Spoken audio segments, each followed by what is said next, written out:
Hi, everybody. Welcome to Philosopher Meets Critics. This event is hosted by the University of Cologne and the Federal University of Bahia in Brazil. My name is Paul Silva. I'm a junior professor here at the University of Cologne, and I'm really pleased to have the opportunity to introduce you all to Simon Goldstein and his book titled Iterated Knowledge, published recently with Oxford University Press. Simon is an associate professor of philosophy at the University of Hong Kong, took his PhD from Rutgers, and while the bulk of his work is in epistemology, he also works at the intersection of epistemology, AI, Phil mind, and Phil language. We're really pleased to have Simon with us today. Sven Rosenkranz is our first critic. Sven is a professor of philosophy at the University of Barcelona. He has an appointment with the Catalan Institution for Research and Advanced Studies.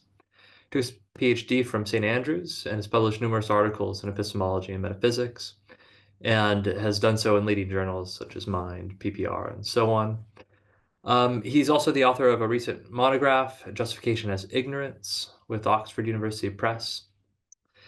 Our second critic is Sebastian Liu.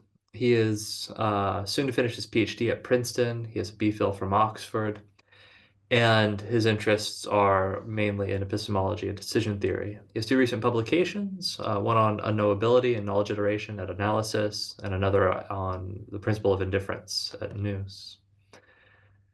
Eliran Haziza is our final critic. Eliran is an assistant professor of philosophy at the Hebrew University of Jerusalem, took his PhD from the University of Toronto.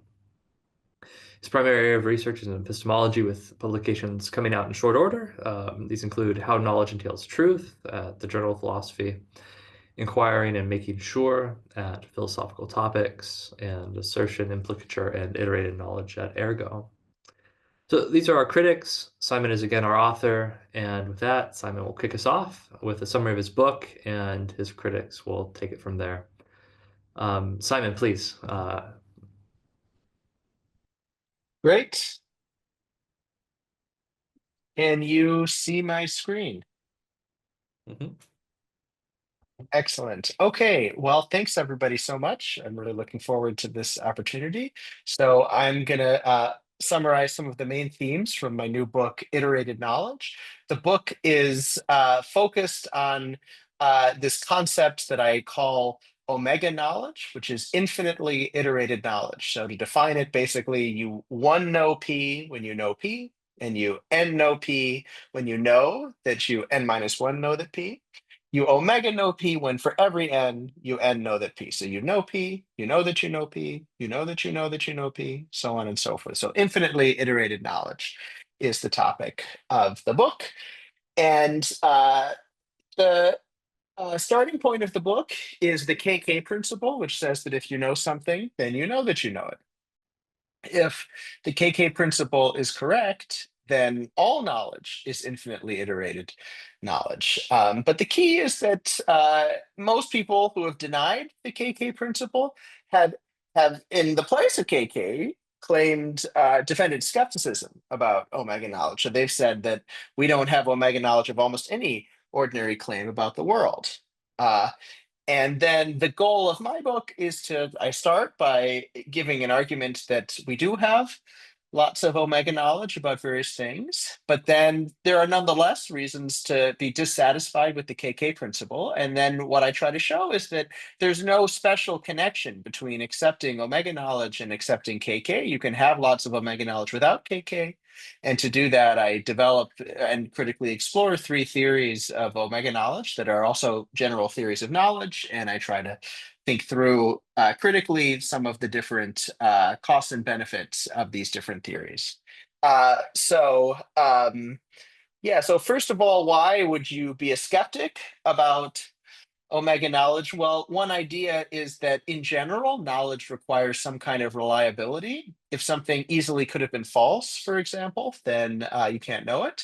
And then the thought is that each iteration of knowledge increases the demands of reliability, so that in order to know that you know something, then it has to be that your connection to the truth is even more reliable. And to have infinitely iterated knowledge, you would have to have an infinitely reliable connection to the truth. One way to persistify this idea is through the idea that knowledge is governed by a margin for error principle, which has famously been explored by Tim Williamson and others.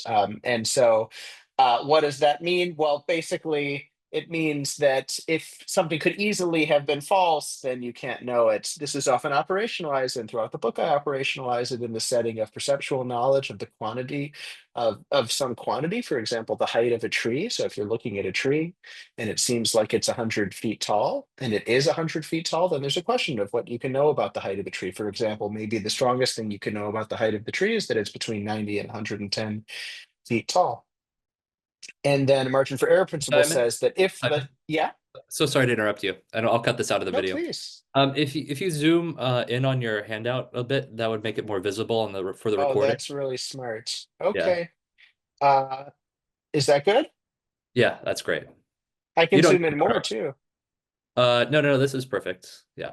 Okay. And actually, I should have said that feel free to interrupt for any reason, uh, as we go. Okay. Okay. So So the margin for error principle says that for any height x of the tree, uh, well, if you know that the tree, so for example, take the height uh, 80 feet tall. So you're looking at the tree, it is, and then it seems like it's 100 feet tall. Well, if you know that the tree is not 79 feet tall, then the tree is not 80 feet tall. The idea is if the tree were actually 80 feet tall, you couldn't rule out that it was 79, because if you could rule that out, then you'd have this knowledge that's there's such a chance of error because it's like if it is 80 feet tall and you could rule out that it's 79, well, it so easily it could have been that the tree was 79 feet tall. So you so easily could have been wrong, and yet you'd have knowledge. So that's the idea. Is that's like can't have that kind of knowledge because there's not enough error. Okay. And then, that turns out to be that kind of principle is very hard to reconcile with KK, because basically what happens is this error bar, in this case 1 foot, every iteration of knowledge turns out to require more knowledge. Okay, so okay, but then as I said, yeah, so then for reasons like this, many people have thought that there is no omega knowledge and we don't omega know hardly anything. And then I argue against that, and I say, no, we do know lots of things. And why should we think that? Well, I claim that when we start to think about the general structure of the relationship between the conceptual role that knowledge plays in our life and the kinds of ways knowledge is connected to norms that govern our behavior, it turns out that actually much of our behavior is governed by a requirement that you omega know things. And I give two arguments for that. The first argument is a case study focused on assertion, which claims that it's only permissible to assert something if you omega know it. And one argument that I give for that is that this kind of norm can explain why it's infelicitous to make assertions, what are called dubious assertions, sentences of the form P, but I don't and know that P. So it's raining, but I don't know that I know it's raining. Or it's raining, but I don't know that I know that I know it's raining. All of these seem at first glance to be weird things to say, and this is explained by an omega assertion norm because the interesting structural feature is that each sentence of this form, it's not possible to omega know the claim because if you omega knew the claim, then you would omega know P. But if you omega knew P, well, then it would be false that you don't and know that P. And so you can't omega know dubious assertions. And so if you're only permitted to assert something when you omega know it, then you're not permitted to assert these things. So that's one of the arguments that I give. And Eliran, I think, is going to criticize that argument, among other things, among other interesting comments. Second argument that I give is about the structure of normative requirements. I claim that in general, normative requirements iterate in a certain way in the following schematic sense, which Sven's going to push on. Here's the kind of iteration principle. Suppose there's a normative requirement which says that you're permitted to do something only if P, then you're also permitted to do it only if you know P. So, for example, you're permitted to drive home from the bar only if you're sober. I claim that it follows from that you're also permitted to drive home only if you know you're sober. The idea being that if you don't know that you satisfy the norm, then there's too much risk in engaging in the behavior. But then if this is valid as a schema, it iterates and it's going to get by iterating that for any n, if you're permitted to do a only if p, then you're permitted to do a only if you n no p. And so it kind of looks like then if you're permitted to do it only if you omega no. And then in Sebastian's comments, for example, he's going to be pushing on whether uh, we can really make that jump between just having it hold for every n and then for each n, and then is there this extra thing we need, the omega knowledge? Okay, so then the structure of the argument overall would be, well, if you can only satisfy norms if you have omega knowledge, then we better have some omega knowledge, it seems like, or else there will be some kind of skeptical result that no behavior is permissible. Okay, but then how do we get omega knowledge? Well, one option is KK, but the main point of my book is to say you don't actually need KK to have omega knowledge. There's three other ways to have omega knowledge. And then what I try to do is show basically we can develop three systematic theories of knowledge that allow for abundant omega knowledge. And the three theories have very different properties and different costs and benefits. So the first theory is what I call reflective luminosity, which says if you know P, then you omega know P. It's interesting to compare to KK. KK says if you know P, then you omega know P. Reflective luminosity says if you know that you know P, then you omega know P. So reflective luminosity allows for two kinds of knowledge. There's regular knowledge, and then there's reflective knowledge. Reflective knowledge is knowing that you know. And the idea is once you get to level two, there's no more levels. You get to level two, that's the end. And then that's the first theory. And the second theory is fragility, which says if you know P, then for all you know, you omega know P. For all you know is the dual of knowledge. So if you know P, then it's not the case that you know that you don't omega know P. Or in other words, epistemic possibility. If you know P, then it's epistemically possible that you omega know P. And it turns out that there are ways of fleshing out fragility that allows for omega knowing lots of clones. And then I'm going to skip for this discussion the third theory, variable margins, because the commenters didn't discuss it. And it's harder to state as a simple principle. Okay, so then a lot of the book is basically trying to think through how would we adjudicate between reflective luminosity, fragility, and KK. And one of the big things that I try to do, well, first of all, it turns out the validity of margin for error is incompatible with KK. The validity of margin for error is incompatible in general with having abundant omega knowledge, because if the problem is that when you start iterating, if margin for error is valid, if it's true regardless of the height, then it kind of blocks having omega knowledge because the margin just gets bigger and bigger. So then if you want to have abundant omega knowledge, you need to give up margin for error. And then the way I try to pursue it is, well, are there weakenings of margin for error that we could potentially accept, that we could conjoin with some of these principles? And then the weakening that I suggest, I call known margins, which says in the good case, you know margin for error. Now, the good case is a term of art. And basically, the idea of good case, bad case epistemology is, especially at least in when we think about perceptual knowledge, we can think about a good case where your appearances, the reality is as they appear, and in the bad case, you're systematically deceived about reality, or the tree looks like it's 100 feet tall and it's actually a really different height. And then, there's these models of knowledge, I think originally from a Timothy Williamson paper, Gettier cases in epistemic logic, that have been explored in other places. And that's one of the main kinds of models I look at in my book. And the idea is, okay, in the good case, you know a lot when your perceptual system is working well. In the bad case, you know very little. And then known margin says in the good case, you know margin for error. And so that's a principle that I try to combine with reflective luminosity. And then that gives some way of saying, okay, reflective luminosity, even though it has to give up the validity of margin for error, it kind of captures what's attractive about margin for error. And how does it do that? Well, that's where then I also, building on Sven's work, in his book, Justification as Ignorance, I kind of look at these theories of justification in terms of knowledge. So well, where do I start from? I kind of start from a general principle about justification. Say you're justified in doing something if and only if, for all you know, you're permitted to do it. Then norm iteration was used to give a theory of permission. So you're permitted to do something when you omega know. You're permitted to act as if P, for example, when you omega know P. And so then if you combine that, you'll get possible omega knowledge that you're justified in believing something, if and only if, for all you know, you omega know it. Because the idea is, well, suppose we start with the norm that says believe only what's true, and then we'll get to through norm iteration, you should believe it only if you omega know. And if you should believe it if and only if you omega know, combining that with possible permission, you get possible omega knowledge. Sven goes for possible knowledge. You're justified in believing something if and only if, for all you know it.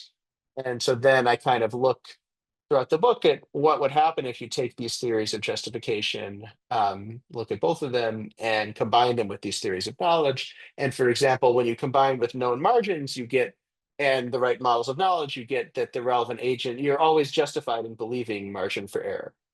And so then, okay, margin for error is not valid, but everyone's justified in believing it. And if they're all justified in believing it, maybe that explains the appeal of the principle. There's kind of a weakening of validity.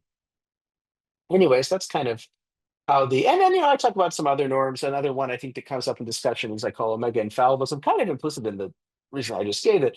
Well, maybe you're permitted to be certain of something if and only if you omega know it, and things like that. And well, I think we'll talk about that in the comments. So yeah, I'm just about done here. I'm just going to flag that kind of.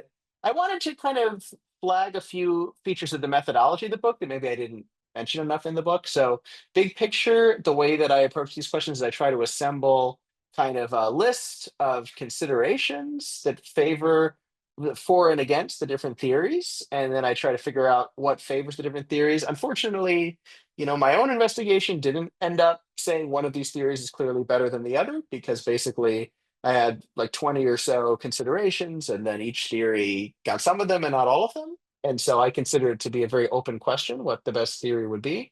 But at least trying to make progress on these questions. Overall, the methodology of the book, I'll just close by saying some of the kind of methodological themes. One of my goals of the book was to kind of have a logic first investigation of knowledge where I'm developing systematic theories of knowledge, but I'm doing that really anchored in some simple principles about knowledge, especially these two, reflective luminosity and fragility. One thing that's interesting about these principles is that the only non-logical connective the only non-logical expression in the principles is knowledge because omega knowledge is defined. And so one of the goals I had was to see how far can you go in giving a theory of knowledge without saying anything other than talking about knowledge. And then even I do give a theory of justification, but justification itself is so almost, I mean, you can almost just think of justified as a term of art that's defined as for all you know, you omega know it, or for all you know it, and then just see how much you can systematize that. And then the other non-logical notion that I discuss is the notion of permission. But permission is a very fundamental deontic notion. So the goal was to start with a very austere set of non-logical expressions and then see if you can just using those, how far can you get in developing a systematic theory of knowledge? And here, I think I was inspired methodologically both by Sven's book, Justification is Ignorance, which in my opinion, kind of pursues this strategy for justification, and also a series of papers from Jeremy Goodman, where he applies this kind of methodology to a lot of topics in philosophy. And I think, yeah, for me, part of the goal of this is, one frustration that I've had engaging with a lot of traditional epistemologies. I think often there ends up being a very large circle of kind of theoretical terms that epistemologists introduce, like defeaters, you know, all sorts of modal notions in modal epistemology, like could have easily happened or nearby. One of my least favorite is ideology of possible worlds, nearby possible. You often will find traditional epistemologists just freely and forever just using the ideology of possible worlds. And I find a lot of that discourse ends up being completely illegible to ordinary people who don't have these technical terms. And my goal was to more theorize in a way where, strictly speaking, any ordinary person will actually understand every sentence I say if they had very powerful working memory, because the only words being used are words they know, just the word knowledge. But then the sentences being discussed have like 18 uses of the term knowledge, but the only barrier is working memory. There's no conceptual barrier of just, you don't have to. I think a lot of traditional epistemology effectively has to be learned as a second language. And you just have to learn how to use the term possible world. And then you learn in the philosophy classroom and you learn the syntactic tricks of playing this language game, and then you're off to the races. But my hope is that the things I'm doing here are really anchored in just the concept knowledge, which is a core concept that small children have, but then kind of taking that concept and making it illegible, but only through complex sentences. And then similarly, when doing the formal modeling, I tried to really avoid just using the possible worlds ideology, except as consistency proofs, but really focusing the modeling on a more concrete kind of models of perceptual knowledge using appearance and reality. Okay, that's what I wanted to say to introduce the book and try to sell it. Okay, thank you very much. All right, Simon, wonderful. Thank you. Sven, you're up next, and then after you go, Simon, you'll have a chance to respond, and we'll take a very short break. So, Sven, please take us away.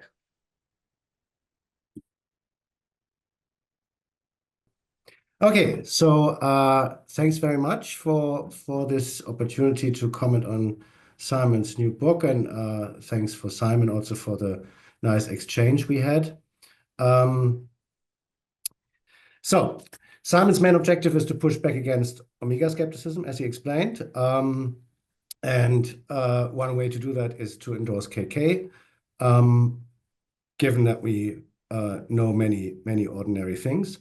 But then the point is that actually acceptance of KK isn't needed in order to push back against omega skepticism. And reflective luminosity is one way. So if there are many ordinary things you know, then you still have plenty of omega knowledge. Now, Simon's arguments against omega skepticism rely on norm iteration or sets of instances of it. If you're permitted to do A only if P, then you are permitted to do A only if you know P. And norm iteration entails that if you're permitted to do A only if P, then you are permitted to do A only if you omega know P. So if you omega know very few ordinary claims and most actions are permissible only when certain ordinary claims are true, where these claims vary from action to action, very few actions will be permissible for you. So by endorsing norm iteration, there's a reason for rejecting omega skepticism. Now, norm iteration has important consequences, in particular for the norm of assertion. So consider sort of one basic truth norm. You're permitted to assert P only if P. Jointly with the truth norm and norm iteration, you get then omega assertion. You're permitted to assert P only if you omega know P. So if omega assertion holds, then if omega skepticism also holds, you are permitted to assert little that is of interest. Now, one of Simon's arguments against omega skepticism exploits that only omega assertion explains the alleged dubiousness of asserting things of the form P, but I don't know, I know, and so forth, P. So all in all, both norm iteration and the truth norm play important roles in Simon's pushback against omega skepticism. Now, consider this margin for error principles. I'm not going to read it out. The important thing is that Simon suggests that the following principle, not margin for error itself, but rather known margins, is worth considering in this dialectical context. So known margin says, in the good case, you know margin for error, where the good case is the case in which your faculties function normally. And now, contrary to what Simon suggests in the book, I want to argue that given both norm iteration and the truth norm, this principle, known margins, has bad consequences in the good case. So I invite you to suppose that you are faced with a tree that's exactly 100 feet tall. And here's now how the argument goes. We assume that you're permitted to assert in that situation that the tree is not 5 feet tall. And we assume that you're in the good case. From the truth norm we get, you're permitted to assert the tree isn't 5 feet tall only if the tree isn't 5 feet tall. And by applying norm iteration twice, we will then get you're permitted to assert the tree isn't 5 feet tall, only if you know the tree isn't 5 feet tall. And so we can conclude now that you know the tree isn't 5 feet tall. By known margins and the assumption that you're in a good case, you get 6. You know that if you know the tree isn't 5 feet tall, the tree isn't 6 feet tall. And then by closure, you get, the tree is not 6 feet tall. So now what we've shown is that under these assumptions, you have to know the tree isn't 6 feet tall. And so if we then apply conditional proof, you get to 8, you're permitted to assert the tree isn't 5 feet tall, only if you know the tree is not 6 feet tall. Now apply norm iteration again, and you get to 9, you're permitted to assert the tree isn't 5 feet tall, only if you know the tree isn't 6 feet tall. So conclusion, you know the tree isn't 6 feet tall, and so forth. So you can see that this can go on up to 100 feet. Now, I do think that Simon, I mean, we have to see what he says in his replies, but I understood from our conversation before this meeting that he's ready to concede that on this reading of norm iteration and the truth norm, this argument goes through, and so known margins would have to be rejected in that context. But this reasoning exploits the narrow scope readings that I've given to norm iteration and the truth norm. I thought that was faithful to the way these principles appear in Simon's book. But what about assuming the wide scope readings instead? So norm iteration was of the form, if you're permitted to do A only if P, then you're permitted to do A only if you know P. So I give you here the logical form in a different color. The wide scope version would be if you ought not to do A without P being the case, then you ought not to do A without knowing P. And that has this different logical form where the deontic operator takes wide scope. And you can do the same with the truth norm. And now the question is, can we still create trouble for known margins if we assume these wide scope versions?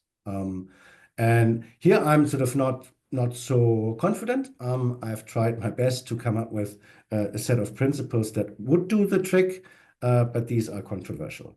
So I want to start by noting that the modality, the deontic modality we're dealing with is a particular one. So let's assume that esoteric norms are those derivable from constitutive norms of assertion. So esoteric norms include those constitutive norms, but other norms besides that you can infer by using other sort of relevant deontic principles. So the modality O then encodes what's mandated by esoteric norms in this sense. So that's sort of just as a background observation. I make the following two assumptions. The first one is ideal reflexivity or I reflexivity. It says that it ought to be the case that if P holds, then it permissibly holds. And that corresponds to a certain feature of the deontic accessibility relation that I've put here on the slides. So that's one claim. And in order to set the stage for the next one, second assumption, let me just sort of say the following. On this intended reading of the deontic operator, for certain circumstantial conditions P, automatically or necessarily, if P obtains, then it ought to be that P obtains. Why? Well, because for certain conditions, if they obtain, nothing one might do by fashioning one's esoteric behavior to comply with esoteric norms would make a difference as to whether they obtain. Call such conditions rocks. And then the idea is that epistemic facts, at least those that don't relate to your esoteric performance, are rocks. And that's a controversial claim. I should just flag that many people in the literature on the knowledge norm of assertion seem to assume something in the vicinity of E rock when they go from the wide scope norm of knowledge norm of assertion to the narrow scope claim. If it's permissible to assert something, then you know that thing. So it's controversial, but it's not completely out of the blue. And the rationale one could give is the following: ideal esoteric conduct doesn't come with epistemic improvements or degradation, at least ignoring epistemic facts concerning one's esoteric performance. Okay, so with that in place, let me now introduce two derived principles, alpha and beta. And alpha, so both are in a way a mouthful, but please bear with me, they can actually now be proved very easily, given the notion of what a rock is and ideal reflexivity and normality of the deontic operator. So what does the alpha principle say? It says that if it's permissible that P, and it ought to be that P only if Q, then Q is actually the case for any Q such that its negation is a rock. And there's a little proof showing that this principle can actually be derived.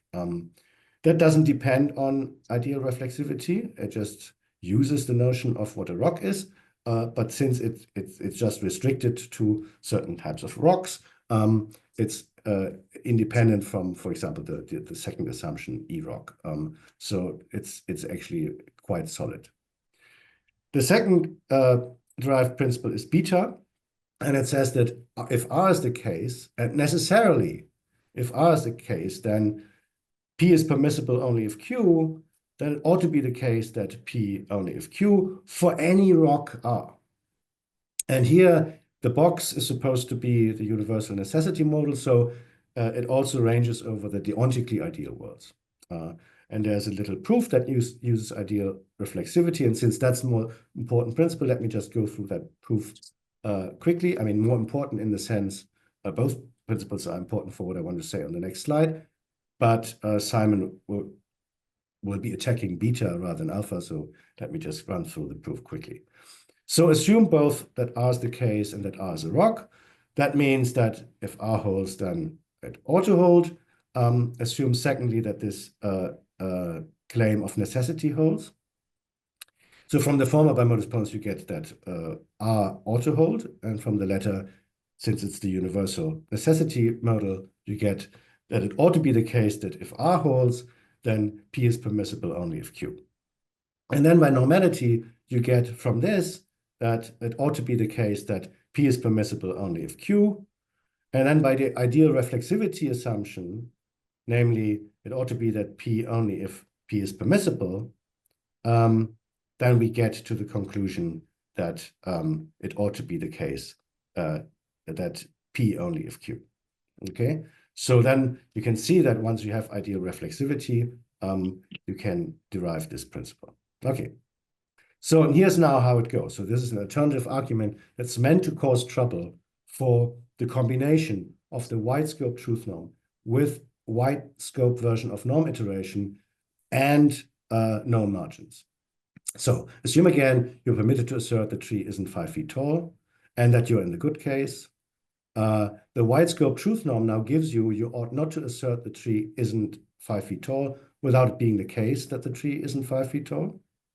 By applying norm iteration, its wide scope reading, twice, you get from 3 to 4. You ought not to assert the tree is not 5 feet tall without you knowing the tree is not 5 feet tall. Okay? So now we apply this alpha principle, and I put this on the handout so we can also jump back quickly. Just remember how this works. So basically, the consequent has to be, the negation of that has to be rock. So now we go. We can get to 5 by noticing that not knowing is an epistemic fact or condition, and that's supposed to be supposed to still hold in all the deontically ideal worlds. And then we can apply, so it's a rock, and so we can apply now the alpha principle and get to line 5. Okay. Now from 2, the assumption that you're in the good case and known margins, you get to 6. You know that if the tree is 5 feet tall, the tree is not. Sorry, there should be a not here. But okay, ugly. That should be cut out. So you know that if the tree isn't 5 feet tall, the tree is not 6 feet tall. So by applying closure, you get to come to the conclusion, intermediate conclusion 7, that the tree is not 6 feet tall. So what have we shown? Well, we have somehow arrived at that conclusion on the assumption of 2 and the derivation of 7 from 1 and 2 by beta and E-rock. We can now conclude 8. You ought not to assert the tree is not 5 feet tall without knowing the tree is not 6 feet tall. Why is that? Well, because E-rock tells you that the condition of being in a good case is a rock.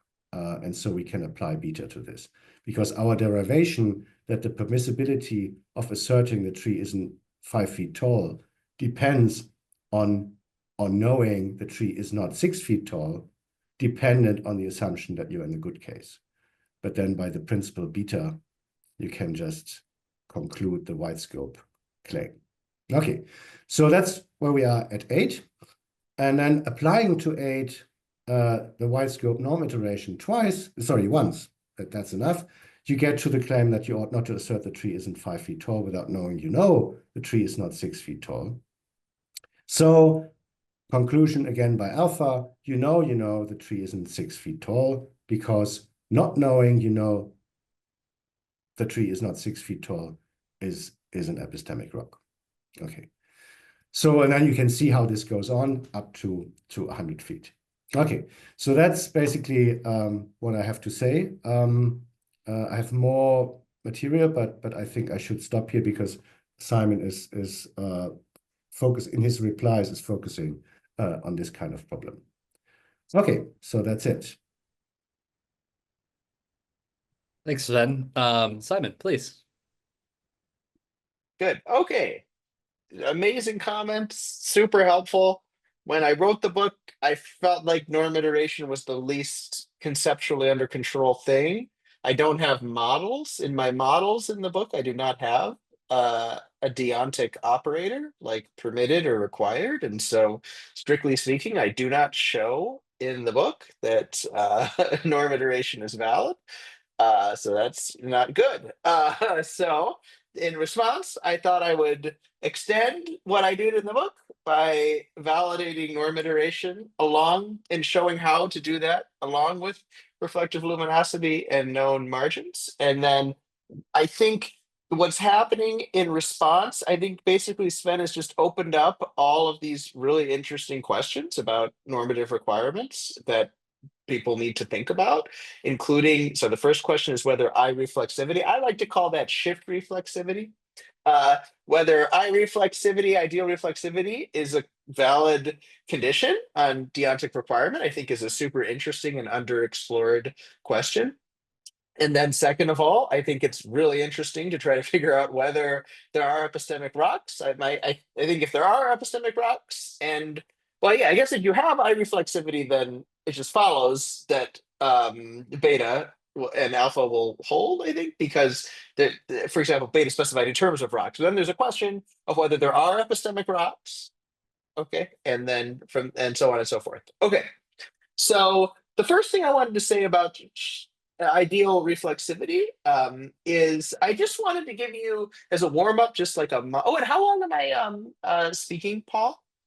So if you could keep it up to 10 minutes at most, that'd be good. Okay, I've set a timer. Okay, good. So I'm set timing for 9 now.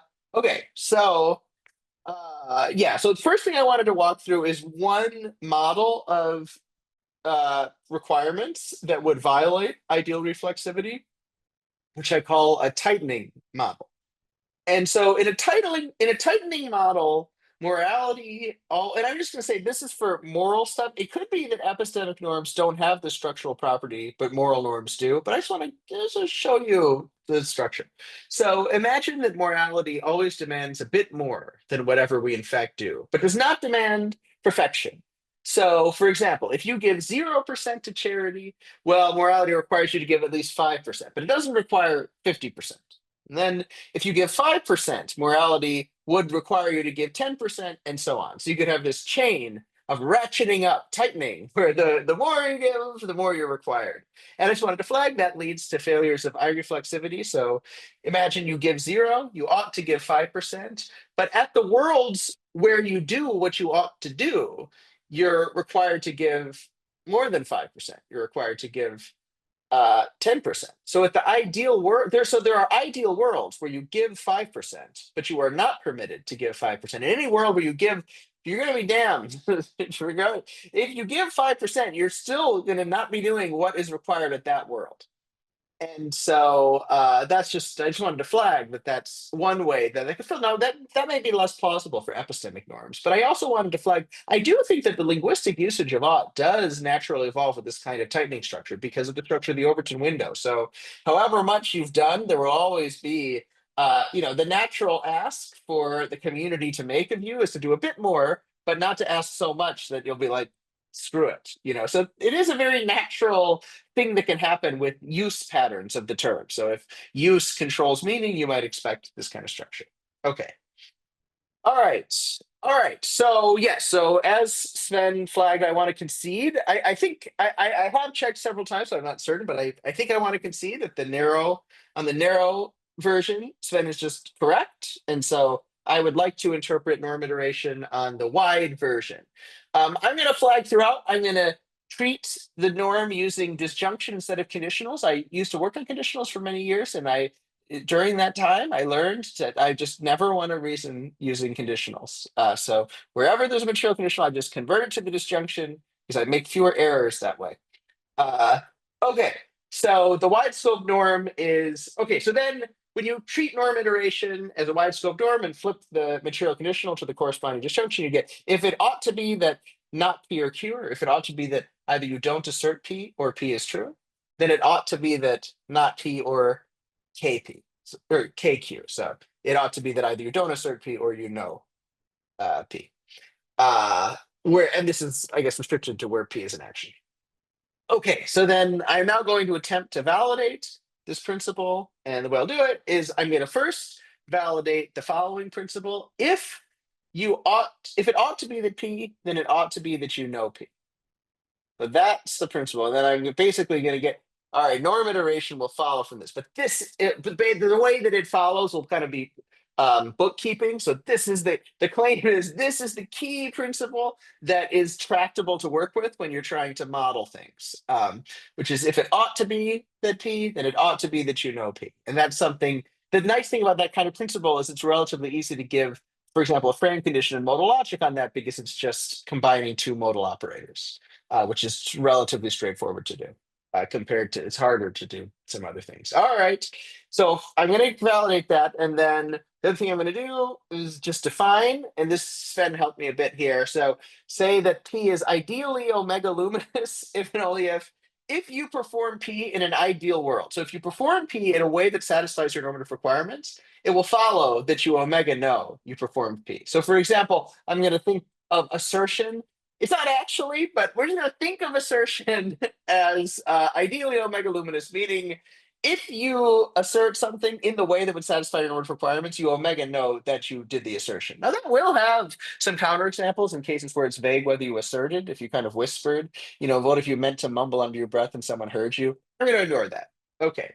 And then so if I have the one principle, which is doing the work, that's the load bearing, and then I have this definition, it'll follow that you'll get if P is ideally omega luminous, and if it ought to be that not P or Q, then it'll follow that it ought to be that not P or K, Q, and then this can be iterated to get full omega assertion.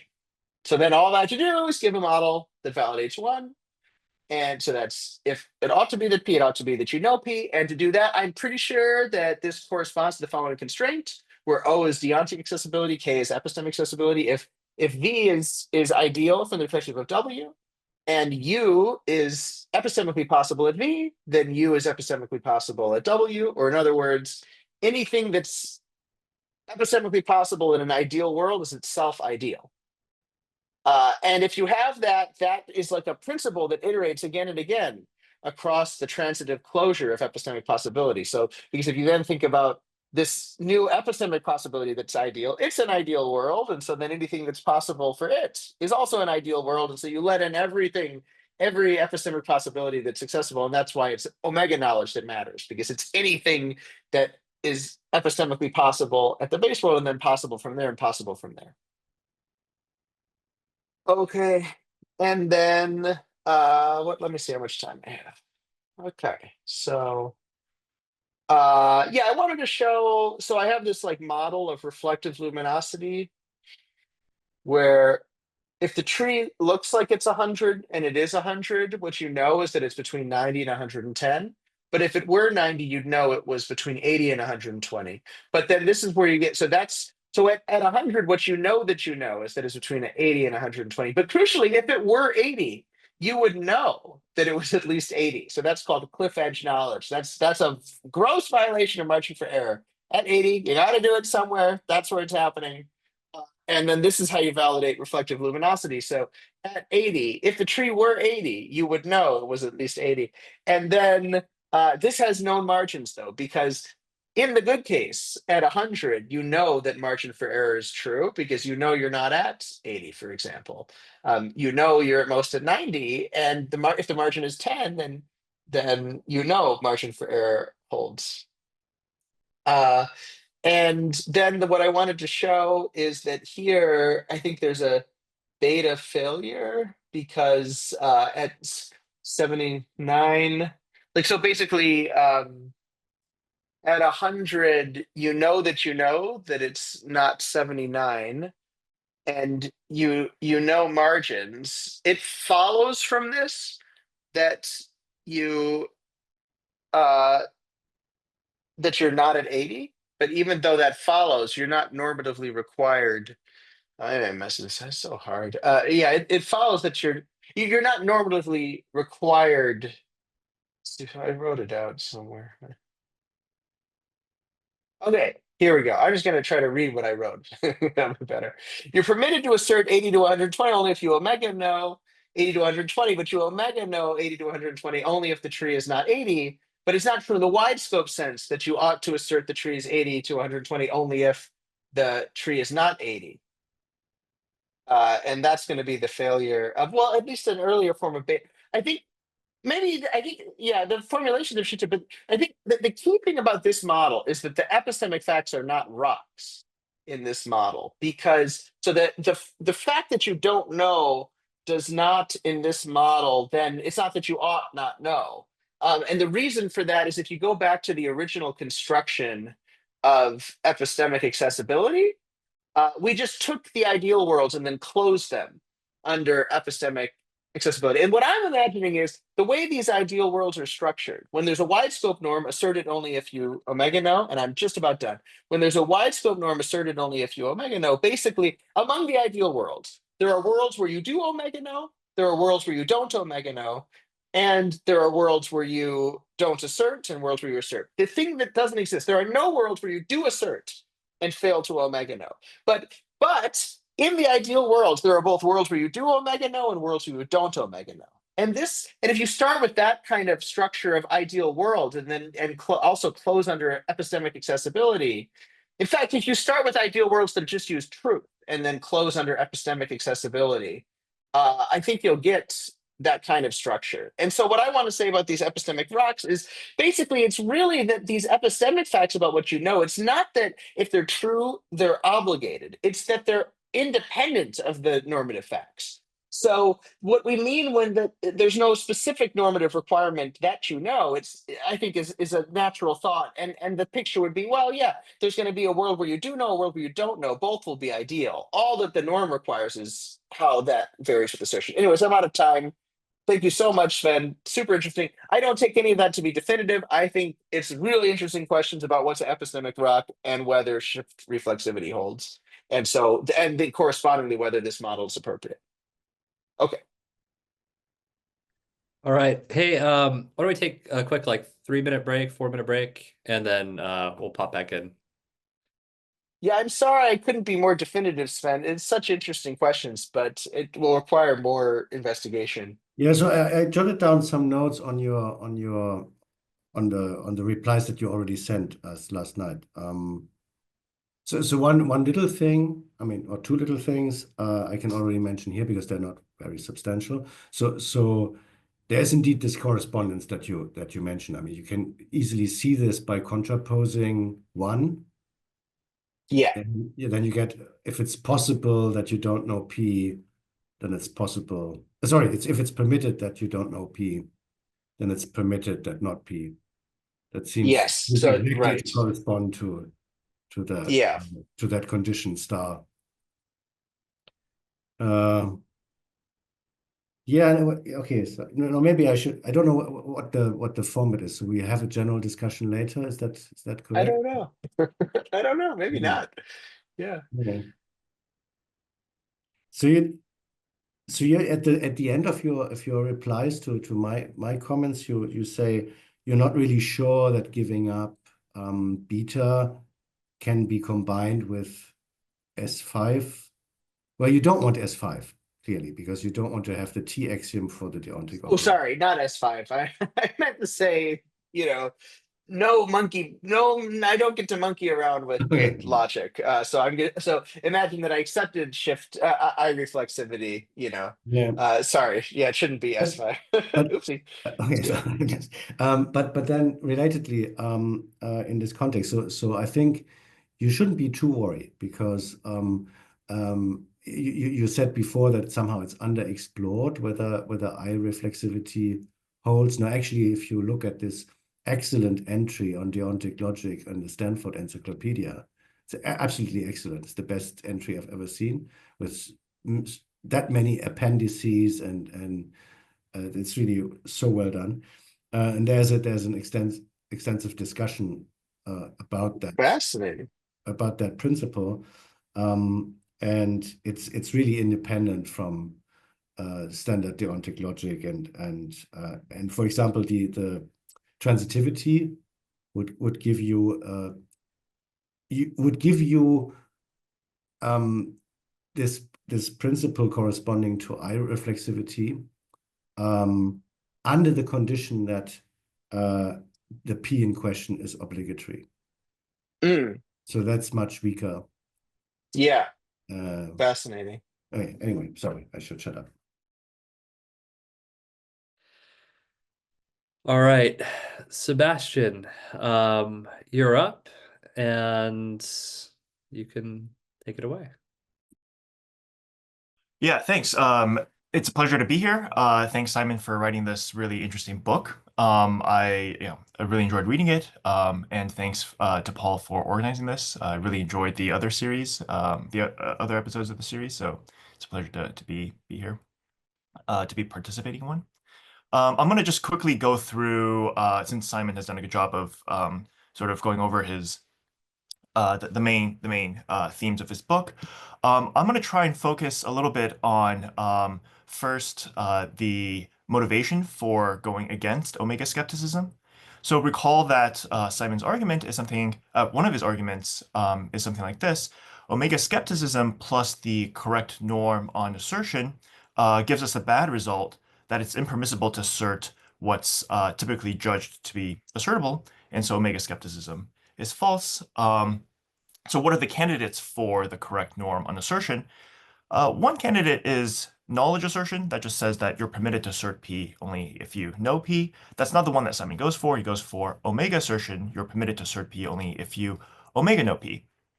All right, so why think that omega assertion is the right norm over knowledge assertion?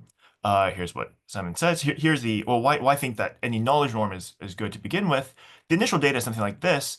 It seems infelicitous to assert something like P and I don't know P, or although I don't believe P.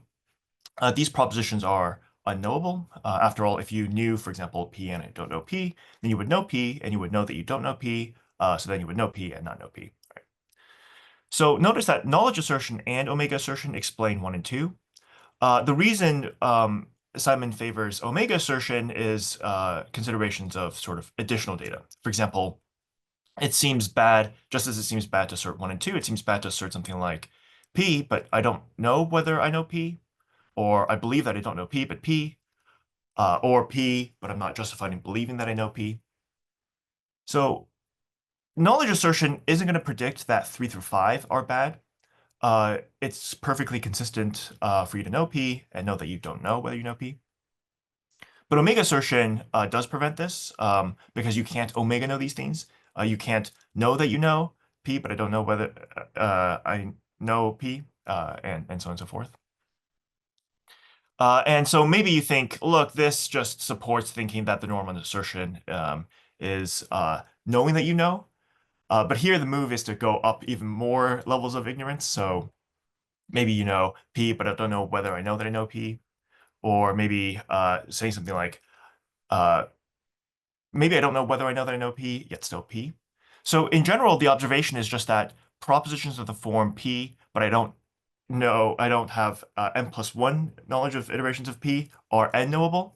And so the thing that you need to explain all of this is omega assertion. Okay. I want to initially raise just register some doubts about this. So you'll notice that the main examples that Simon focuses on are ignorance at the second or third level. And at least in my ear, it's a little less clear whether really higher iterations of ignorance are quite as bad. So for example, P, but of course I don't know whether I know that I know that I know that I know that I know that I know P. That doesn't sound so infelicitous, at least it doesn't sound quite as bad as the kind of like P, but I don't know whether I know P or something like that. Or something maybe even better. I'm not saying that I have arbitrarily high iterations of knowledge of P, but P. Right? To try and make this a little more palatable, just kind of consider the following dialogue. So Simon asks me, when did Queen Elizabeth die? I answer, she died in 1603. He follows up, do you know that? I answer, yes, I reviewed this for my textbook yesterday. He keeps continuing to ask, do you know that? I say, yes, I remember reviewing it. And he might ask, look, if I were to keep asking whether you know, would you keep answering yes? And here I think it's perfectly fine for me to think something like, look, I don't know that. After all, I've never considered like sort of, millionth level beliefs about when Queen Elizabeth died. Indeed, I might even know that I have no millionth level beliefs at all. And if that's all fine, then I think it's fine to say something like, I know that Queen Elizabeth died in 1603, though I don't know that I know a million iterations that she died in 1603. So the upshot is something like this. Omega assertion requires that all dubious conjunctions of the form P, but I don't have n iterations of knowledge of P, are infelicitous to assert. But I think it's a little bit unclear whether that's right, at least for very high iterations. Okay, so what about sort of explaining the badness of P, but I don't know that I know P? Simon discusses a little bit in the book some attempts to do this. I'll give you sort of another attempt here, just to gesture at it. So notice that KP and not KKP is a blind spot. So you couldn't know this proposition. You couldn't know that you know P, but you don't know that you know P. I'm also tempted to accept something like knowability belief. This is just a norm on belief that says you're permitted to believe P only if it's metaphysically possible for you to know P. So read knowable here as metaphysically possible to know. So given knowability belief, you should never believe that you're in the epistemic situation KP and not KKP. So if you're in that situation, then knowledge assertion, and if knowledge assertion is true, you're permitted to assert P, but I don't know that I know P. But you'll be forbidden from believing that it's permissible for you to make this assertion, because you couldn't know that that you know this thing. So if that's right, then I think it's unsurprising why asserting things like 3 through 5 up here are going to be infelicitous. After all, even if it's permissible for you to assert, you're not going to be permitted to believe that it is permissible for you to assert, given the knowability belief norm. Okay, that's my first comment. My second comment, I want to sketch a model of something which is more than what Simon calls n fragility, but less than omega fragility. So just recall that n fragility says, if you know P, then for all you know, you n know P. So you have, if you know P, then for all you know, you have n iterations of knowledge of P. And fragility, omega fragility or fragility says, if you know P, then for all you know, you omega know P. All right. So somebody who rejects KK but thinks that maybe something in the vicinity of KK is right might endorse the following kind of principle. They might think, for all numbers n, if you know P, then it's metaphysically possible for you to n know P. So KP implies diamond KNP for, but possible KN explains why dubious conjunctions can't be known. For suppose you did know P, but you don't have n iterations of knowledge of P. Then by possible Kn, it's possible for you to know this.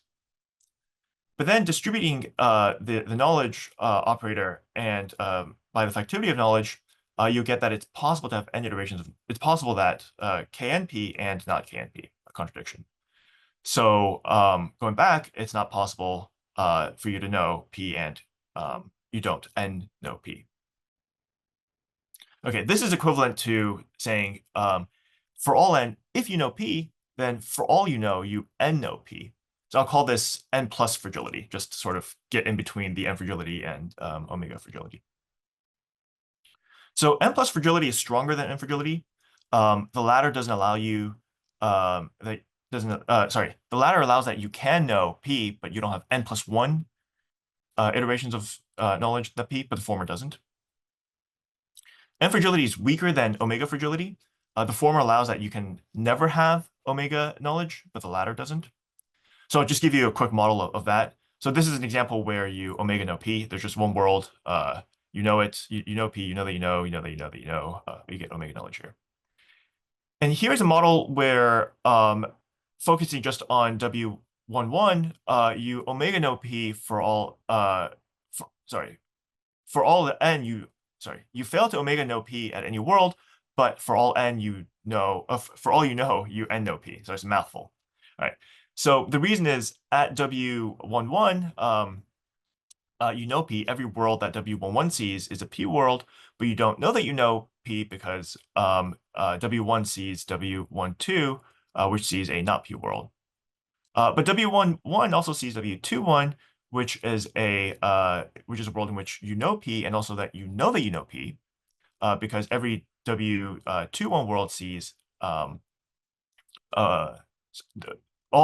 worlds that W21 sees are worlds in which you know P, and so on and so forth. So you can iterate this down. But notice that at no world do you get omega knowledge. At no world do you know that you know omega times, right?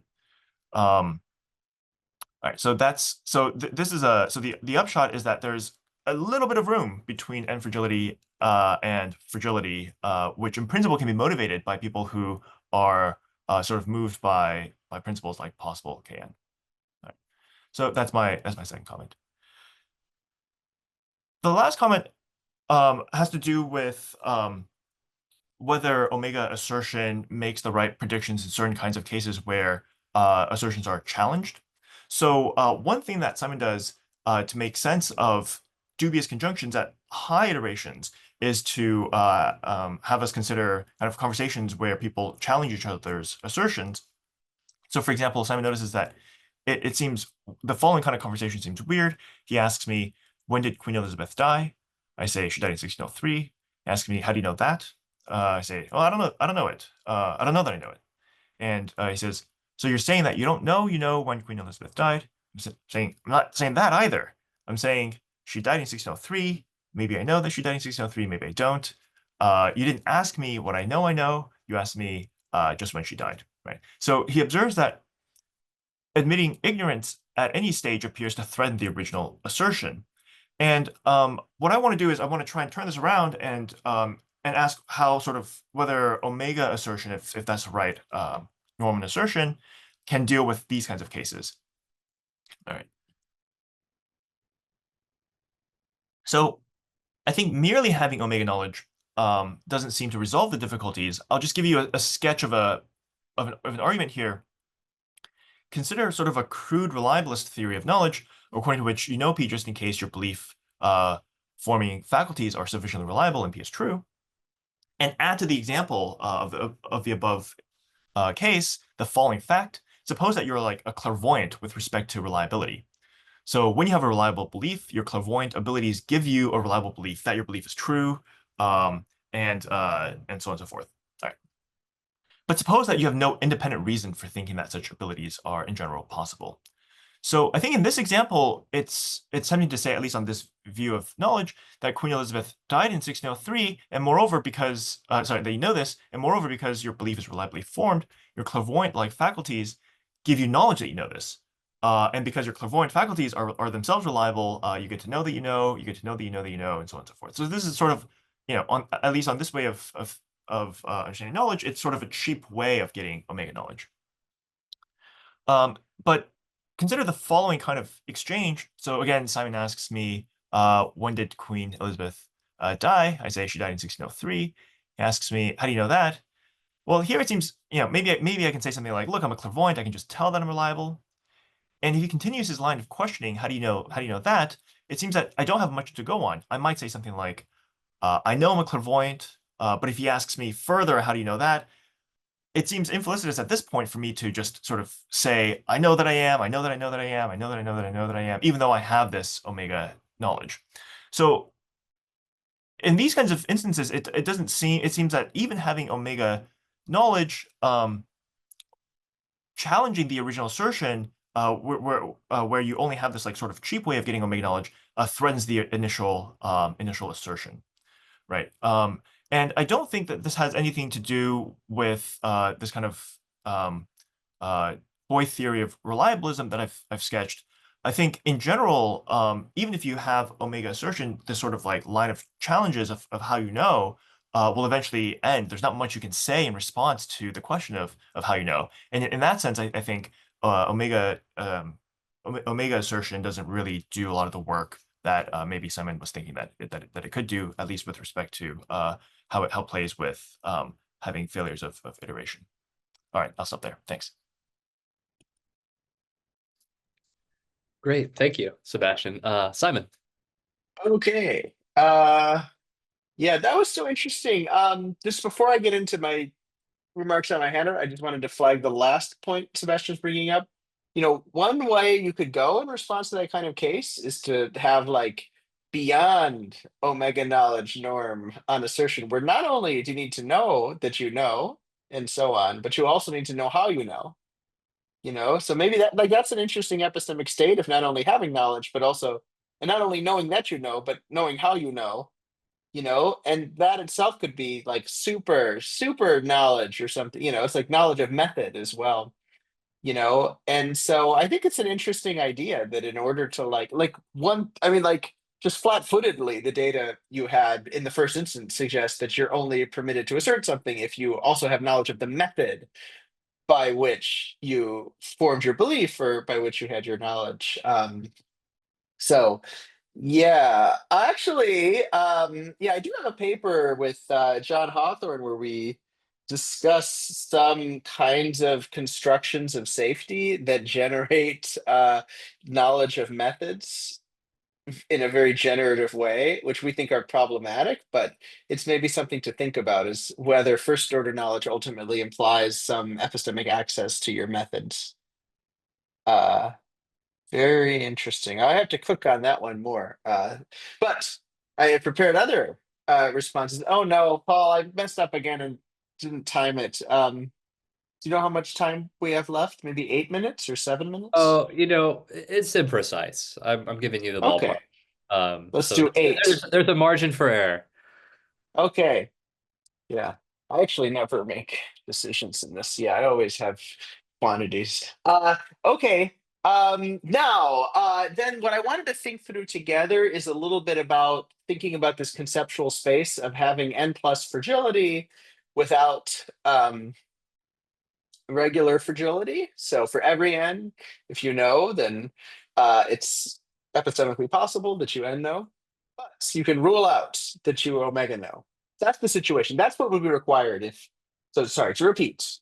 In order to have this conceptual space, there would have to be an agent who knows that they have hands. They can rule out that they omega know that they have hands, but for every n, it's epistemically possible for them that they n know that they have hands. So one thing so I was thinking a few things about this, like so I was kind of curious how this will relate to normative requirements, because going back to, so there's a corresponding conceptual space for norm iteration between saying that permissible assertion requires omega knowledge versus just it requires every individual iteration, but then there's not just permissible assertion, there's also justified assertion. And that's where these principles get that, well, maybe you're justified in asserting when for all you know, you meet the norms. And then you can look at for each norm, there's all these different individual norms. So you could say, well, you're only justified in asserting if for all you know, you meet that norm, and for all you know, you meet the next norm. So then you can universally quantify over norms and say, well, you're justified in asserting if for every norm in the set of norms, which is by norm iteration inductively closed under this knowledge generating construction, you're justified in asserting if and only if for every norm, it's epistemically possible that you satisfy that norm. If you had a structure like that, then you could have norm iteration in just n plus fragility and still get that such an agent who is in that state is justified in asserting. But it's actually unclear because it depends on the logic of these norms. If you regiment there existing such a norm with a wide scope deontic operator, and that operator itself is a normal modal operator, then I think, I could be wrong, but I think that means it's going to be close under infinitary conjunction, which means that if you have each of the individual instances of the norms generated by norm iteration, you'll also have the norm that assert only if you omega know. Because basically, well, for each of the individual norms, that's a wide scope norm saying it ought to be that either you don't assert or you n know. But if every single one of those holds throughout the ideal worlds, then in all the ideal worlds, you'll omega know. And so then there is this further norm. And so then even that generative way of thinking about justification will still require you to omega know. So big picture, the thought is, okay, there is a conceptual space here. There could be, maybe there is knowledge could work that way. But the question is, if it works that way, would knowledge play its normative role? And then my claim is, well, the normative role that's requiring all these extra iterations is norm iteration generating omega knowledge requirements. But then the picture in fragility is, well, you don't actually omega know in a lot of cases, but you're justified in believing you do. And then you're just getting me that, yeah. For all you know, you do. And then that gets that, and then the picture is not supposed to fit with the normative requirements. So I'm not sure that this n plus fragility principle you have would actually get that agents are justified in asserting, if that makes sense. So that's the response, is your agents might not count as being justified in asserting in a way compatible with norm iteration. And yeah, so that's the issue. And I guess, formally what's happening here is that like the justification operator itself doesn't have to be like a normal modal operator. It depends if it's possible, if it's all these possible iterations, there's a possible on it. But then if you're defining it ultimately in terms of this norm iteration stuff and norms, it might end up being a normal modal operator, and then it's hard to have room between n fragility and plus fragility. The other big picture thing the other methodology I would advise for thinking about this n plus fragility is, one of the things I try to do in the book is to lay out a series of benefits and costs of fragility. So if you weaken fragility, then the question is, do you retain the benefits of fragility? And I think the answer will be no. So one of the benefits of fragility is it's supposed to explain what's compelling about KK. One of the ways it does that, it says that you're justified in believing that KK is true, because you're literally justified in believing the conditional. If you know P, then you know that you know P, because for all you know, you omega know that conditional. But I think if you just have n plus fragility, you won't be justified in believing that conditional. And then there are similar other issues that I don't want to get into here there's just some other structural properties of fragility that might not be satisfied. So that would be a thing to look at. But then one thing I wonder is whether if you weaken fragility, maybe some of the costs of fragility can be avoided. So that would be the sweet spot, is if you could, maybe you lose a little bit of the benefits, but you also avoid some of the costs. And in particular, one thing I wondered about this is whether you could model in Sebastian's model, maybe you avoid cliff edge knowledge. So cliff edge knowledge that's the sad thing, where it is 80 feet tall, and you know that it's at least 80 feet tall. And so then one question would be whether Sebastian's models can be extended to not have that result. So that would be an interesting question. Maybe they end up, for example, similar, I'm just thinking out loud, to these variable margin kind of models. So they did have kind of a structure that reminded me of that. So overall, I couldn't address everything, all the very interesting things Sebastian brought up. I think maybe, for example, with his pragmatic suggestions, he suggested one thing to test would be, look at every single number of iterations in dubious assertions and test how many of them do they explain, and not only ones with P and I don't know that I know P, but also other kinds of epistemic combinations like P and I'm not justified in believing that I know, or P and I'm justified in believing I don't know, and just trying to look through, there's like an infinite number of examples to test. So thank you very much. That was super helpful. Excellent. Eliran, you're up. Okay, thank you.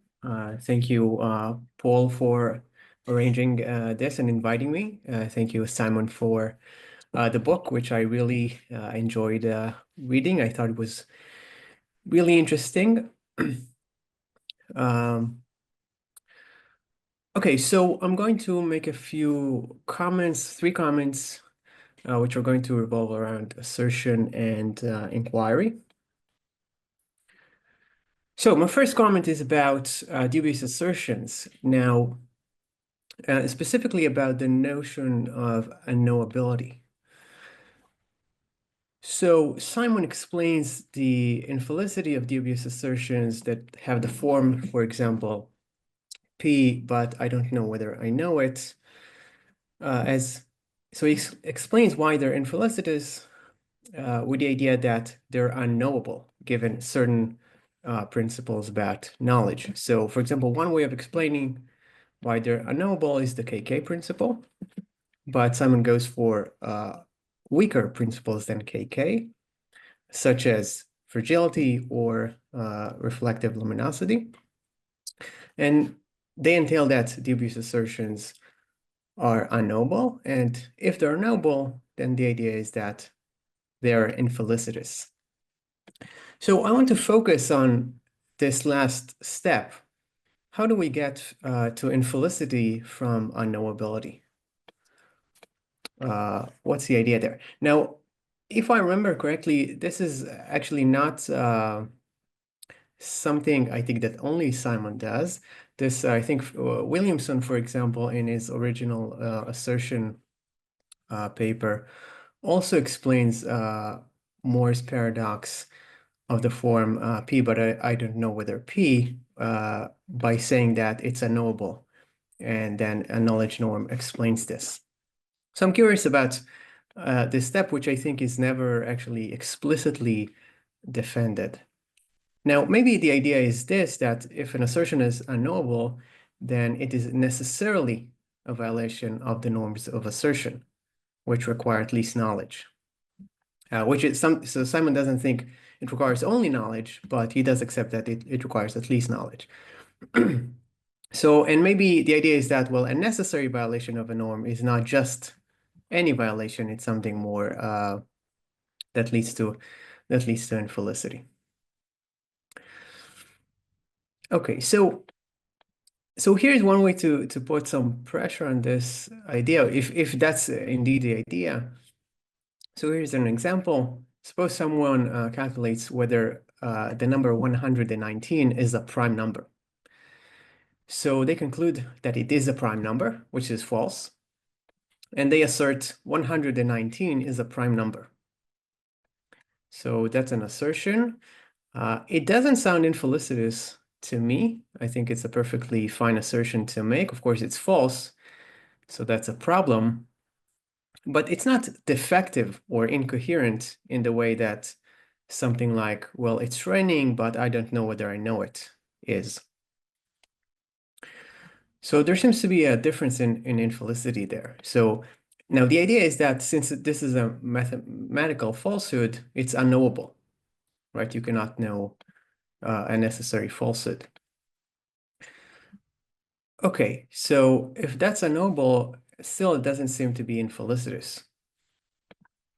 Now, perhaps someone can say something like this in defense of the omega assertion principle, and maybe you can offer a different explanation of dubious assertions. Maybe something like this. When you assert something, you represent yourself as satisfying the norm of assertion.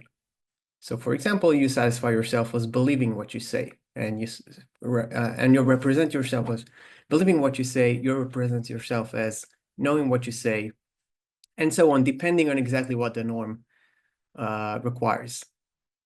Now, if the norm requires omega knowledge, then by asserting P, you represent yourself as omega knowing P.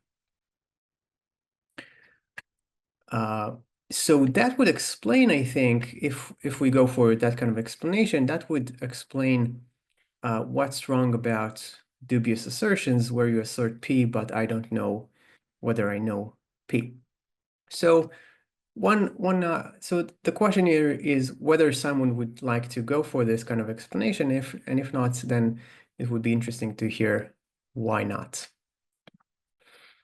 Okay, one point again about dubious assertion is that I wonder whether they're actually always infelicitous. And here I'm just coincidentally recently read another paper by Simon that he co-authored with John Hawthorne. Really cool paper that's, I think it's called something like KK is true because we say so. And they give an example there. They also talk about dubious assertions and then explain why someone might assert the dubious assertion. And they say the following. So now I'm quoting from their paper. They say, here's an analogy. So Agnes doesn't know exactly what love is. Is loving someone a matter of wanting their life to go well, and so on? So she doesn't know. She has a friend, Boris, who she doesn't like spending time with, but she wishes the best for. So she doesn't know exactly what love is. So she doesn't know whether she loves Boris. In this respect, they say, knowledge is like love. Agnes doesn't exactly know what knowledge is. Since she doesn't know exactly what knowledge is, she doesn't know whether she 100 knows that she has hands. And because of this, now I'm no longer reading from their paper, because of this, she might say, I have hands, but I don't know whether I 100 know that I have hands. Now, to me, given this background explanation, it sounds to me perfectly fine for her to say, I know I have hands, but I don't know whether I 100 know it. And she says it because, she doesn't know what knowledge is exactly. So I wonder whether dubious assertions are always infelicitous. Okay, so that was my first comment. My second comment is again about assertion, but now I'm not focusing on dubious assertions. I'm just focusing on the norm of assertion that requires omega knowledge. Now, I have to say that there's something strange to me somewhat about any sort of norm that requires more than knowledge. And my next comment is going to be about this as well. Kind of difficult for me to wrap my head around the idea that something requires not just knowing it, but maybe, knowing that I know it or knowing it for certain, or that is supposed to require more than knowledge. Now, let me say why. So one idea is that norms of assertion are linguistic norms, and as such, we as speakers and listeners must, to some extent, be sensitive to them.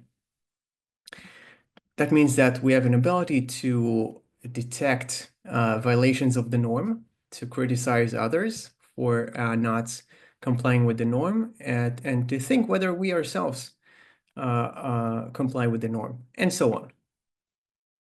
So one worry, given this, is that it is unlikely that speakers can be sensitive to omega assertion, because usually they will not be able to discern whether someone simply knows or omega knows a given assertion. And definitely they will not be able to discern whether someone 100 knows or omega knows, given that there is a difference between these two, at least at least if reflective luminosity does not hold. So now someone doesn't quite put it this way in his book, but he does kind of address this issue when he notes that it is unusual to ask someone, how do you know that you know that P? Even though it is ordinary to ask, how do you know that P? For just a single iteration of knowledge. So the explanation there is that to omega know is to know for sure. And we do ask people whether they know for sure, right? Someone says something and then I might ask them, hey, do you know that for sure? Okay, still, I think there is something odd about norm of assertion that requires something stronger than knowledge. For one thing, it seems uncommon to attribute to someone knowing without knowing for sure, right? So think about, consider an example where you might say, okay, accept that, let's say Bob knows that P, but doesn't know it for sure, right? His knowing that P is not enough for me to accept it. I also want him to know it for sure. There's something kind of weird there because well, if I accept that he knows it, then I accept it, right? If I accept that someone knows that P, I accept that P. So why would I require something stronger than knowledge? So, and contrast this with a requirement that's weaker than knowledge. So suppose someone tells me that P, and I think to myself, okay, I accept that they are justified in believing P, but do they actually know it? Now, in that case, I think the question makes a lot of sense, right? It makes a lot of sense to require knowledge and not just justified belief. But if I say to myself, okay, they know P, but do they know it for sure? That's kind of weird. And in general, it seems that if I accept, so given my comments, it seems that if I accept that someone knows P, I have thereby accepted their assertion, if they asserted P. So seems to be in tension with the idea that the norm of assertion requires something stronger than knowledge. Now, I'm not sure if that's really a knockdown argument against such a norm, but I'm interested to hear what Simon has to say about this. Okay, final comment. This one is about inquiry, which I think wasn't really discussed so far in today's event. So one thing that people like to say about inquiry is that it aims at knowledge. So the idea is that inquiry has a knowledge aim, and people are not actually always clear about what this means. And there are probably different ways of understanding it. Simon does give it clear meaning in his book, and he takes it to mean that it is permissible to conclude an inquiry into a question only if and only if you know the answer to that question. Okay, so he takes the idea of the aim of inquiry to be a norm about when it is permissible to conclude an inquiry. So he says that omega knowledge is the aim of inquiry. And to support this, he cites a case from Bob Bador that is meant to show that knowledge is not sufficient for permissibly concluding an inquiry. The case is this. There is a researcher, Mia. She conducts research into whether P is something about mice, if I remember correctly. Now, she comes to know that P. She has enough evidence to know that P. But she doesn't have enough evidence to be certain of P. So she knows, but she's not certain. Now, later, she gets some further evidence. Someone sends her an email about there is this new comprehensive study into whether P. And the question is this: can she rationally ignore these new results? Now, intuitively, it seems not. It seems not. And the conclusion then is that knowledge is not enough for permissibly concluding an inquiry. And if so, that supports the idea that the aim of inquiry is something that's not just knowledge, but something stronger. Now, I'm not sure that this conclusion is supported by Mia's case, even if we accept the intuition that she cannot rationally ignore the new results. Now, perhaps this kind of depends on what it means exactly to conclude an inquiry. Maybe that kind of idea is not super clear. But to me, it seems that Mia has already concluded her inquiry when she concluded her research into whether P and came to know P. That is before she got the new results. And maybe the inquiry is reopened if she looks into the new study. Now, whether she permissibly concluded her inquiry when she did seems to me a different question than whether she may ignore the new results. And I think it is consistent to hold both that she permissibly concluded her inquiry and that it would not be permissible to ignore the new results. Okay, then what should we say about the judgment that it is not rationally permissible for her to ignore the new results? That may still be a problem for the knowledge aim view, and could still be a point in favor of Simon's view that the aim of inquiry is omega knowledge. So the idea is this: if you've already attained the aim of inquiry, how can it be rationally required to reopen such an inquiry? Now, one option is that, in replying to this, is that Mia loses actually her knowledge once she knows of the new study. So this could happen if there is a salient possibility that the new study has reached a different conclusion, which I think is plausible. Another option is that there's a different inquiry she ought to pursue in looking at the new study. For instance, she has the question of what is the total evidence in favor of P. And what's important, I think, about this question is that this is a kind of question that is eternally open because there always could be further evidence. So it could always be rational to inquire into that question because she might always be interested in what is the total evidence in favor of this proposition that I'm interested in. And of course, as a scientist, it's plausible that she ought to be interested in this question. Okay, so that's my comment about the omega knowledge aim for inquiry, and I'm going to stop here. Thank you, Eliran. Simon, please. Okay, thank you. Those were super helpful. Yeah, I'm very sympathetic to many of the points that you made. So let's see. There's a lot of points. I'm not sure I can address all of them in the time. Okay, so the first point, which I think is true, is that these Morian or dubious assertions seem at least some of them seem worse than mathematical falsehoods, and there needs to be an explanation of that.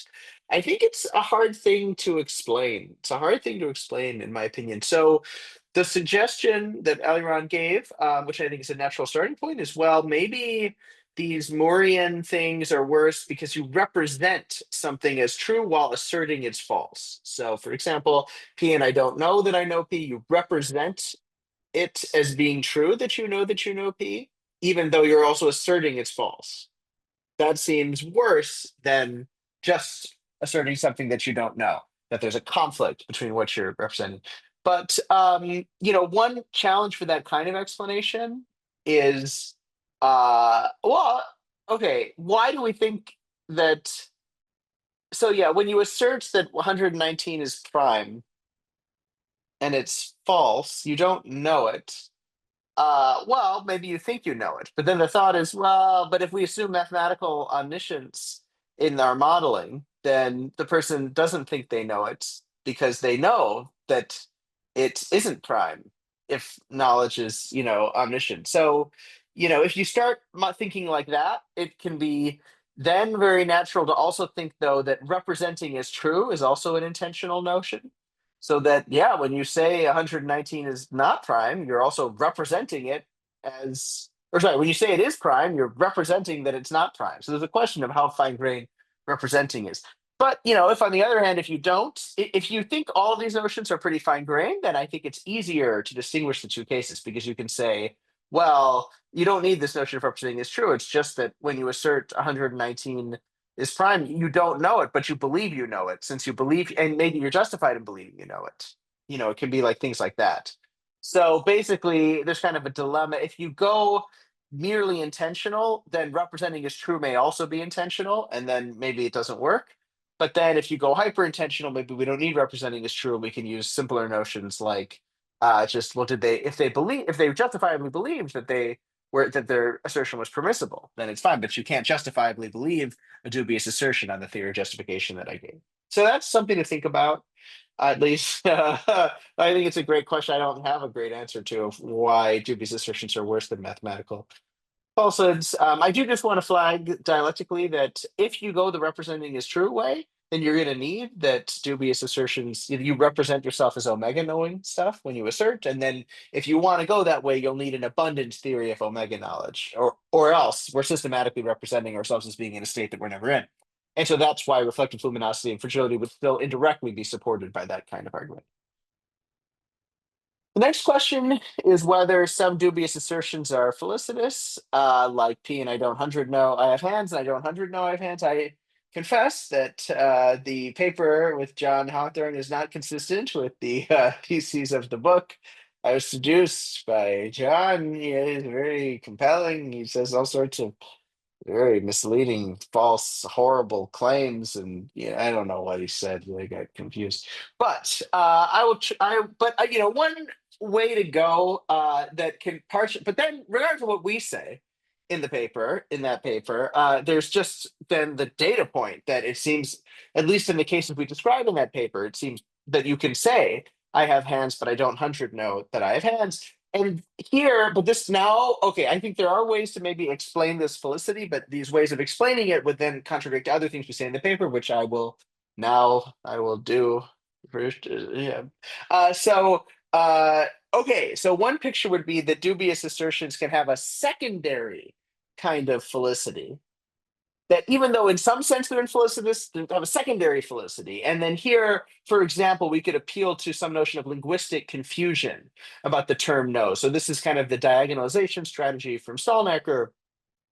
Sometimes people say crazy things, but what's happening is they're not actually expressing the usual proposition they'd be trying to express. They're actually making a claim about language implicitly. And so and basically they can come up for any. And then one point here is this is not really quarantinable, so it can happen even for like conjunction. Like you could have a crazy person saying, "I agree that P is true and that Q is true, but I don't see why P and Q. Maybe P and Q would only be true if P and Q were causally connected." And so this person doesn't.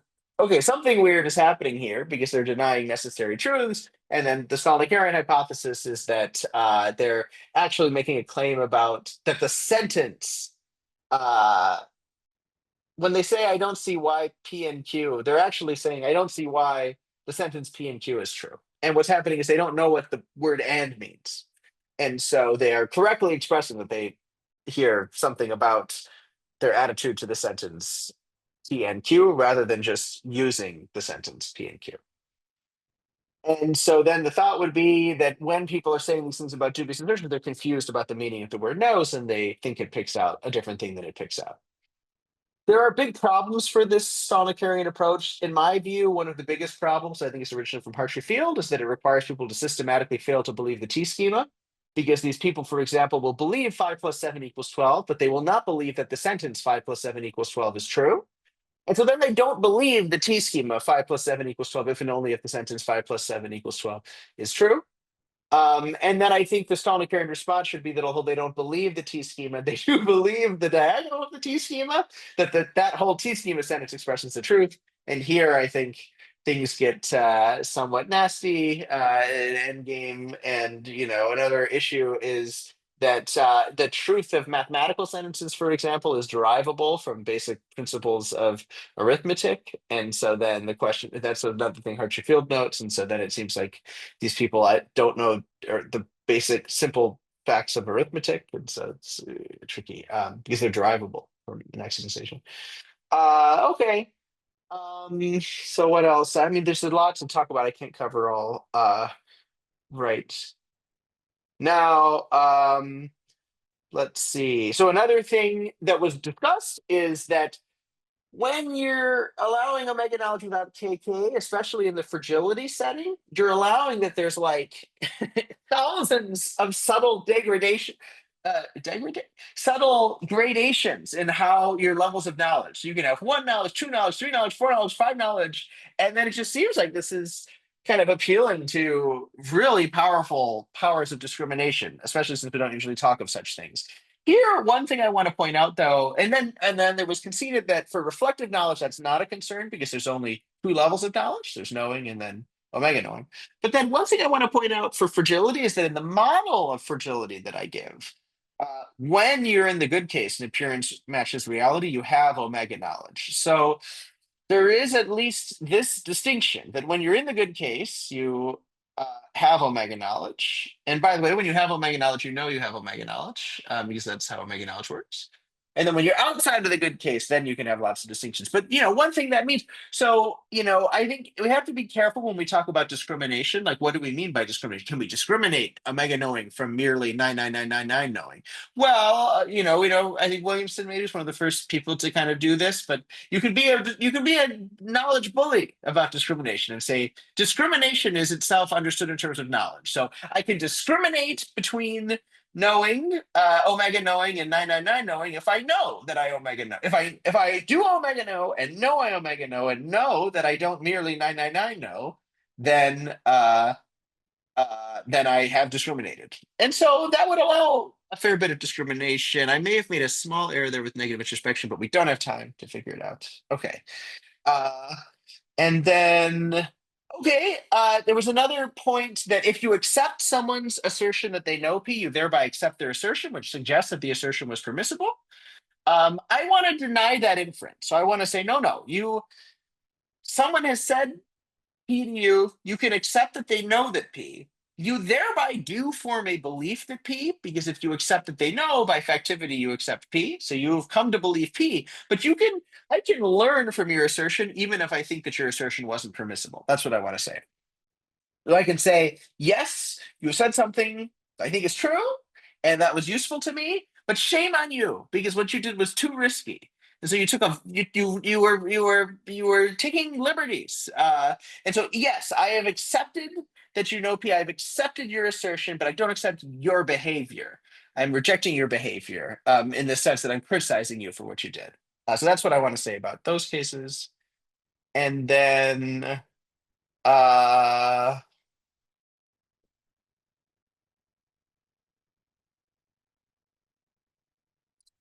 okay, yeah. And then I have just enough time to going back to the questions about whether dubious assertions are bad. I wanted to flag one other thing.